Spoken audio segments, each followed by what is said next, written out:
Un milliardaire rentra chez lui à minuit, et trouva sa domestique endormie avec des jumeaux sur le dos.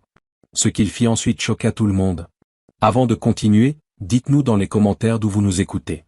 Nous serions ravis de le savoir. Sébastien Alarcón, homme d'affaires de 46 ans vivant dans le quartier huppé de Salamanca à Madrid, entra silencieusement dans sa maison de ville un peu après minuit. Il s'attendait au silence, mais au lieu de cela, un faible bruit d'eau courante résonnait dans le couloir. Son front se plissa tandis que chaque pas le rapprochait de la source.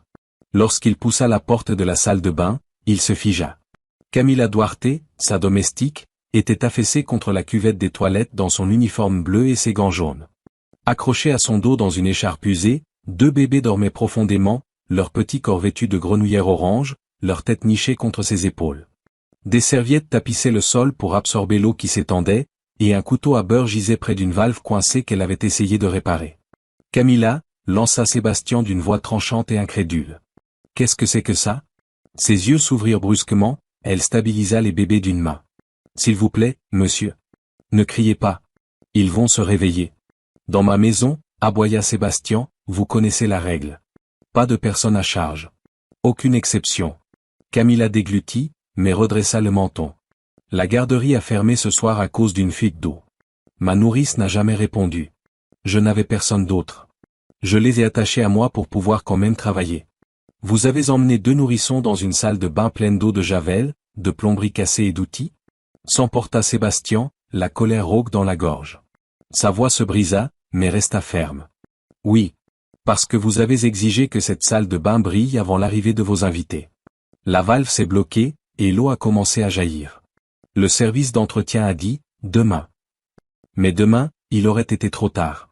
Si je n'avais pas arrêté la fuite, vos sols en marbre auraient été inondés. J'ai protégé votre maison. Vous avez enfreint le règlement, répéta-t-il froidement. Oui, admit Camila. Mais ce n'est pas de l'imprudence. C'est de la survie. Si je reste à la maison, ils meurent de faim. Si je les emmène, j'enfreins votre règle. Dans les 2 cas, je perds. Ce soir, j'ai protégé votre maison et mes fils aussi. » Les yeux de Sébastien parcoururent les serviettes, la réparation improvisée, les plaies rouges sur ses mains là où les gants avaient frotté.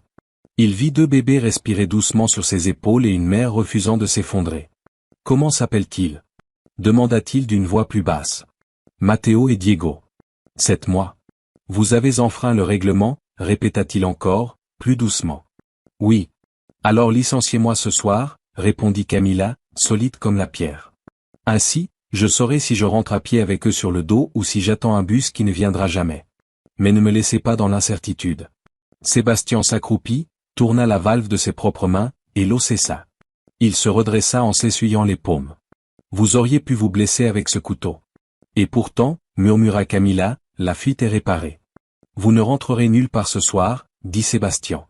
Vous resterez dans la chambre d'amis du rez-de-chaussée.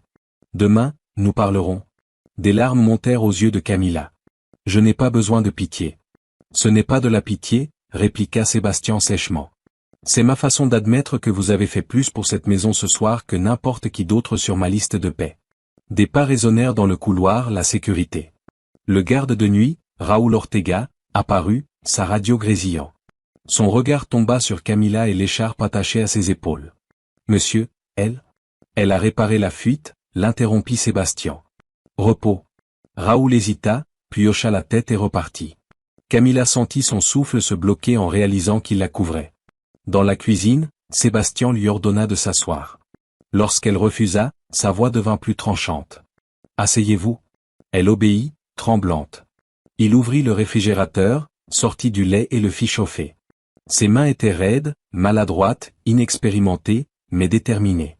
Il posa le biberon dans la main de Camila. « Nourrissez-le. » La gorge de Camila se serra. « Vous n'avez pas besoin de faire ça. »« Si, » répondit Sébastien, la voix rauque. « Je le dois. » Tandis que Diego tétait et que Matteo se pressait contre sa poitrine, le seul son était le rythme calme des bébés qui buvaient. Appuyé contre le comptoir, Sébastien parla d'une voix plus basse. « Je pourrais vous renvoyer ce soir. C'est ce qu'on attend de moi. Mais j'ai vu les serviettes, vos mains, et la façon dont vous avez gardé 2 enfants calmes en réparant une fuite avec un couteau à beurre. J'ai bâti mon empire en exigeant la perfection. Mais j'ai manqué la vérité. Les gens ne vivent pas à l'intérieur des règles. Ils vivent à l'intérieur des urgences. » Camilla secoua la tête, la voix presque brisée. Je ne demande pas de faveur, sonora Larcon. J'ai juste besoin d'une chance, d'un moyen de travailler sans devoir choisir entre nourrir mes fils et suivre vos règles. Ses yeux brillaient, mais son regard restait ferme, solide comme la pierre. Sébastien la regarda longuement avant de répondre. Alors vous l'aurez. Je vais réécrire le règlement. Il y aura une clause d'urgence pour les parents, et une garderie sera construite en bas, près de la salle de sport. Les travaux commencent immédiatement. Pas de délai. Le souffle de Camilla se coupa. Ses lèvres tremblaient. J'ai déjà entendu des promesses, monsieur. Trop souvent. Alors ne croyez pas mes mots, dit-il en se penchant, le ton inflexible. Croyez les changements que vous verrez de vos propres yeux. Le lendemain matin, le service RH entra furieux avec des papiers de renvoi. Violation de clause. Motif de licenciement. Sébastien repoussa les papiers. Réécrivez-les. Exception pour garde d'enfants d'urgence. Heures payées en cas d'imprévu. Construisez la garderie. Maintenant. Monsieur, cela va coûter? Un marbre inondé coûte plus cher. Le cynisme coûte plus cher. Faites-le. Camilla serra Diego contre elle tandis que des larmes coulaient sur ses joues. Vous le pensiez vraiment? Oui, répondit Sébastien. Vous resterez. Mais à une condition, que vous me montriez comment vous avez ouvert cette valve avec un couteau à beurre. Camilla rit à travers ses larmes. Marché conclu. Ce soir-là, le manoir vibrait de vie tandis qu'investisseurs et dignitaires affluaient dans ces vastes couloirs. Les serveurs en uniformes impeccables portaient des plateaux d'argent, les verres en cristal tintaient, et les sols de marbre brillaient sous les lustres. Les conversations tournaient autour des chiffres, des actions et des affaires, mais loin du bourdonnement des affaires, dans le bureau de Sébastien, reposait quelque chose de bien plus personnel, des plans détaillés d'une garderie, soigneusement étalés sur son bureau. Le contraste était frappant, la richesse se mesurait en milliards à l'extérieur, tandis qu'à l'intérieur, ses pensées se tournaient vers deux petites vies. Quand un investisseur lui demanda, lors d'un toast, ce qui le tenait éveillé la nuit, la concurrence, les marchés mondiaux ou l'incertitude politique, Sébastien marqua une pause. Sa voix, d'ordinaire assurée, s'adoucit, la peur d'être ordonné, mais pas bon. Ces mots troublèrent l'assemblée, mais Sébastien s'en moquait. C'était la première vérité qu'il disait depuis longtemps. Plus tard, Camilla sortit doucement, ses jumeaux Matteo et Diego dormant paisiblement contre elle dans l'écharpe. Ses pas étaient lents, stables, prudents tandis qu'elle se dirigeait vers l'ascenseur. Elle se tourna vers lui, les yeux brillants sous la lumière dorée. J'ai enfreint la règle. Vous auriez pu faire de moi un exemple. Je l'ai fait, répondit Sébastien, son expression d'abord impassible avant de s'adoucir. Juste d'une autre manière. Les portes de l'ascenseur se refermèrent, reflétant le visage de Sébastien dans l'acier poli. Il resta là, voyant non pas le magnate que les investisseurs respectaient, mais un homme transformé par deux bébés en orange qu'il avait forcé à réécrire non seulement les règles de sa maison, mais aussi lui-même. Et vous? Auriez-vous renvoyé Camilla, ou réécrit les règles?